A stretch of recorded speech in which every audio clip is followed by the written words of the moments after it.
So hi everyone, welcome back to an another video. आज के video में बात करने वाले हैं आपके फिजिकल एजुकेशन के एग्जाम के बारे में, जो कि आपका CUET PG का एग्जाम है और ये आपका एग्जाम की डेट है 17 मार्च।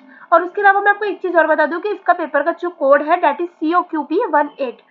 और जब भी आप अपने पेपर की तैयारी करते हो तो सबसे पहले याद रखिएगा कि अपने कोड को जरूर चेक कर लिया करो कि आपका सेम कोड हो। दूसरी इंपॉर्टेंट थिंग इज कि आज के हम इस वीडियो में मैं आपको सिलेबस दिखाने वाली हूँ आपके पेपर का। उसके अलावा मैं आपके 20 इंपॉर्टेंट MCQs बताने वाली हूँ जो कि आपके पेपर में आ सकते हैं और मोस्टली आने के चांसेस होते हैं। और सिलेबस उन क्वेश्चन से आपको ये भी पता चलने लग जाएगा कि किस टाइप के क्वेश्चन जनरली पेपर में बनते हैं। सबसे पहले हम बात कर लेते हैं कुछ इंपॉर्टेंट चीजें। तो जो क्वेश्चन पेपर होता है उसमें टोटल आपके 75 क्वेश्चन आते हैं और ये MCQ बेस्ड क्वेश्चन रहेंगे। जो भी आपका क्वेश्चन पेपर रहता है उसमें सब्जेक्ट स्पेसिफिक नॉलेज का क्वेश्चन पेपर होता है। सारे क्वेश्चन कंपल्सरी होते करना, तो चॉइसेस वगैरह ज्यादा ऑप्शंस नहीं होते हैं।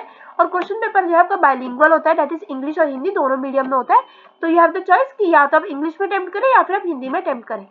Next you have is syllabus. तो सिलेबस में अगर हम देखेंगे तो पहला हमारा जो मेजर पॉइंट है that is historical perspective.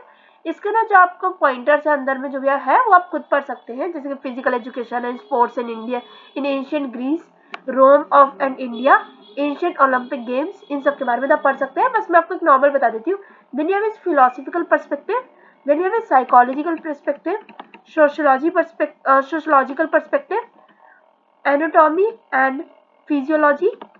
Next we have is health education, and next we have is sports training.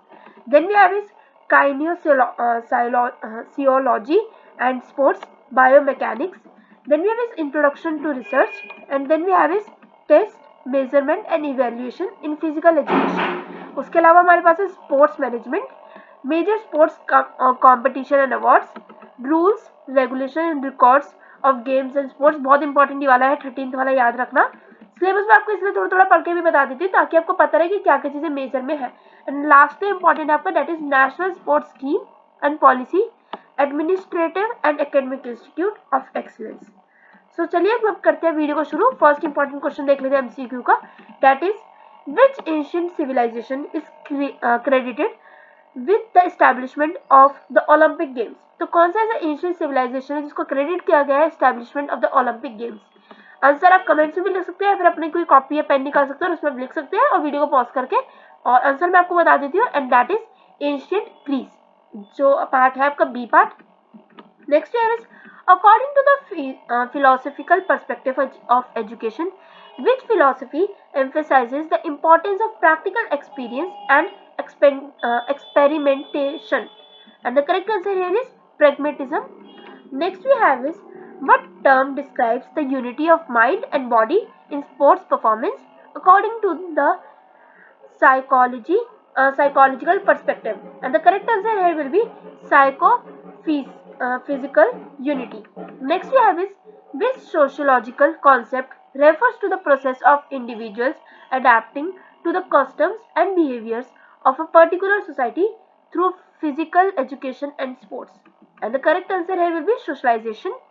Next हमारा क्वेश्चन रहेगा that is in anatomy and physiology which system is responsible. ये important question है, थोड़ा सा याद रखना। कौन सा ऐसा सिस्टम है जो कि रिस्पॉन्सिबल है, जो कि हमारे ट्रांसपोर्टेशन में हेल्प करते हैं of nutrients, oxygen and hormones throughout the body, and that will be circulatory system. Next we have is what is the term for the process of breaking down food into smaller molecules that can be observed by the body, and the correct answer here will be digestion. Next we have is which method of sports training involves dividing the training program into specific time periods to optimize performance, and the correct answer here is periodization.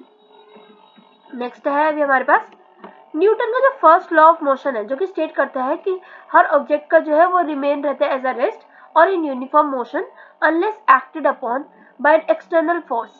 What is this law commonly known as? तो first law को हम क्या कहते हैं, देखो last law तो सबको पता होता है, फर्स्ट लॉ का बहुत ज्यादा इंपॉर्टेंट है जानना, that is law of inertia. Next we have is which type of research involves observing and analyzing existing literature on a particular topic, and that will be review research. तभी आप जो एक particular text को, एक particular topic को या literature को जो है आप एनालाइज कर पाते हो, उसको ऑब्जर्व कर पाते हो डीपली, और उसको फिर आगे जो है क्रिटिसाइज करने के लिए भी रहते हैं. Next we have is which type of evaluation focuses on assessing the progress and improvement of individuals throughout a training program, and that will be formative evaluation. Next है हमारे पास, what term describes the administrative organization responsible for managing and overseeing sports events and activities within a specific region or institution, and the correct answer here will be sports administration. Next है हमारे पास, in which major sports competition do countries from the Commonwealth of Nations compete against each other, and that will be Commonwealth Games. Next है हमारे पास, which sports governing body is responsible for overseeing and regulating the sport of cricket internationally, and that will be ICC. Next है हमारे पास, what is the term for the primary government agency in India responsible for promoting sports and physical education, and the correct answer here is Sports Authority of India. तो ये आपको लग रहा है मैं आपको थोड़े डायरेक्ट आंसर्स बता रही हूँ, दैट इज बिकॉज इसमें आपकी कोई ज्यादा एक्सप्लेनेशन नहीं रहेगी और ये आपको जो है कुछ चीजें याद ही करनी पड़ेंगी और कुछ चीजें आपको याद होनी भी चाहिए. नेक्स्ट है which type of sports injury occurs due to sudden twists और इम्पैक्ट्स. हाँ, ये इंपॉर्टेंट क्वेश्चन है. कौन सी ऐसी स्पोर्ट्स इंजरी जो है जो कि होती है जनरली एक सडन ट्विस्ट के साथ या फिर इम्पैक्ट करती है एंड कॉमनली जो है हमारे अफेक्ट करती है लिगमेंट्स को, and that will be sprain. Generally उसमें मूव वगैरह लगाते हैं एकदम से. Next we have is, what is the term for the scientific study of human movement focusing on the mechanics, anatomy and physiology involved, and the correct answer here is kinesiology. I think इसे कुछ हम और भी कुछ kinetic भी पढ़ते हैं, but हाँ काइंसियोलॉजी इसे हम पढ़ सकते हैं. Next we have is, in sports biomechanics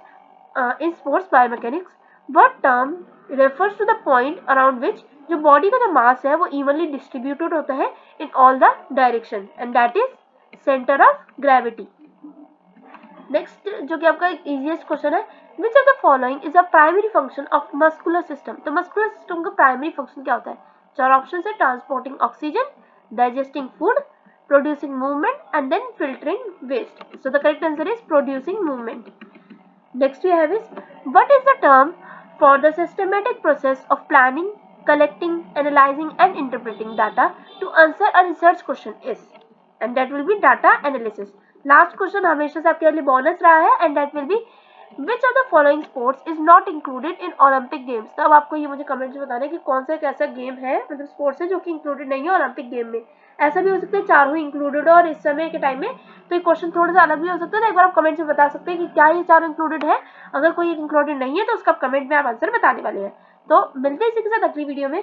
अगर वीडियो इन्फॉर्मेटिव और हेल्पफुल लगी तो कर देना वीडियो को लाइक, चैनल को सब्सक्राइब, और कोई भी क्वेरी होती है तो आप मुझसे इंस्टा पे भी पूछ सकते हैं और कमेंट सेक्शन में पूछ सकते हैं. उसके अलावा जो भी आपका नेक्स्ट पेपर है तो उसका पेपर कोड का मेंशन कर देना, तो उसके ऊपर भी जल्द से जल्द वीडियो आ जाएगी.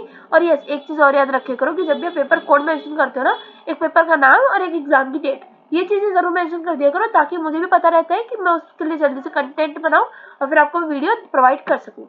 सो मिलते हैं अगले वीडियो में, तब तक के लिए stay safe, stay positive, all the best for the exams and thanks for watching. Bye bye.